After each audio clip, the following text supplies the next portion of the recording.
The English translation for the new Hanaby game is finished, so now that we have the complete experience, I'll go over some quick thoughts on the game and how it compares to the first one. Compared to Amigari no Hanaby, Hanaby the Witch is very similar. There's the same 8 worlds, same controls, same techniques, same 15 health max and 300 stars max. One of the major changes is the fireworks you can get. The 8 fireworks from the first game have been nearly doubled to 15 in this one, and with the increased variety, a new menu has been added that lets you order the fireworks any way you want. This is a great addition, because you can put all your favorite fireworks next to each other for easy access, and there's some cool new models, like the one that relies on inertia to move.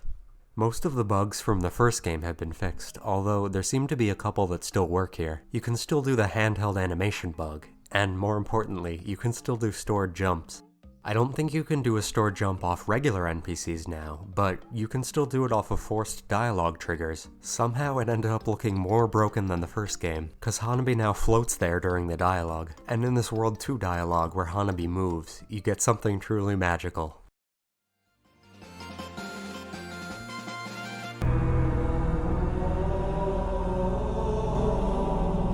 There also seems to have been a minor bug that was only in the first version of the game. When I found it, I didn't think it would get noticed or removed, so unfortunately I don't have a video of it. But when Hanaby jumps in the water, there's a brief moment where she closes her eyes. In this bug, if you jumped out of the water at the right time, Hanaby's eyes would remain closed while she walks around on land. This was cancelled by using a firework, and maybe jumping. I didn't think to really test it. Something I did record though is that in the earlier patches of the game, these Grim Reapers in World 6 all had unique names, but for some reason in the current patch, their names have all been changed to Citizen. I guess this was done to match World 6 in the first game, where all the NPCs there were named Citizen too. But in some of the dialogue, they still refer to each other by unique names, so I'm not sure why this was changed. Back to good changes, this is a very good one for me. The money cap was increased from 9,999 to 99,999. In the first game when I was doing the rounds, I maxed out money pretty early, but this new cap gives me a great goal to work towards, and some nice big numbers to add something to my meaningless existence. One of the only changes in techniques is that you can now crouch. The fact that you can change directions while doing this makes it about as stylish as King Dedede's crouch, and I love it. Combine it with the ice physics in World 7 and you can do this.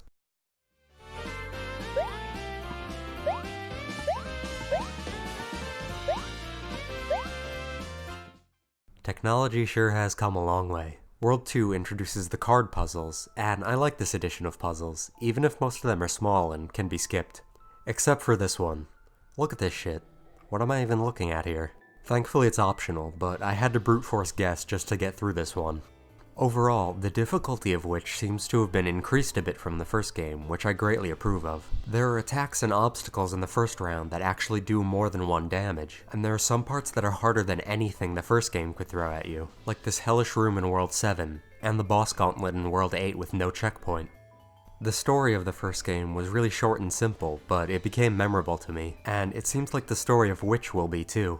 What I especially like is the backstory between Alice and Cross, and the ongoing feud between the two magical worlds. It's interesting that Alice created and started living in her own little fantasy world because of the trauma in her past. And I have a speculation that the boss, Giltina, in her fantasy world, which is in an area that suddenly gets darker than the previous happy sections, is a representation of Alice's guilt for what she did to Cross. This is a great little story, and it's as charming as the art and music and everything else about the game. Oh, and the fact that Alice and Bob's mentor and leader of the second magical world is Santa is absolutely amazing. I will never get tired of that. I like this little throwback to the first game with the pastel parasol blocks to match the return of the frog bosses, who are now dark wizards. Also, I don't know exactly what these creatures are in World 5, but Jesus Christ are they adorable.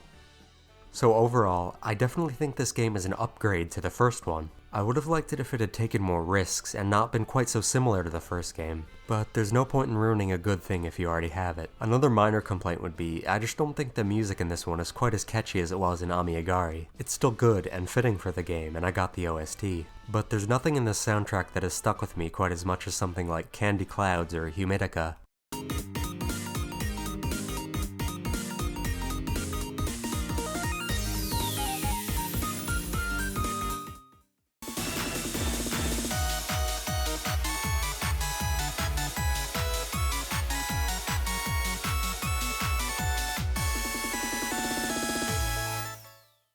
I plan to do a lot with this game. I plan to reach round 100 again, and I'm currently up to 14 and taking my time with it. There's also Steam guides to make, and challenge playthroughs, and maybe some more art. The one drive I seem to have lost is speedrunning. I was never much of a speedrunner in the first place, but maybe I'll get the urge again. For now though, it's just not here like it was in the first. Regardless, this game is amazing, and although it's way too early to say, I hope the series isn't done, and that we'll see a third game in the future.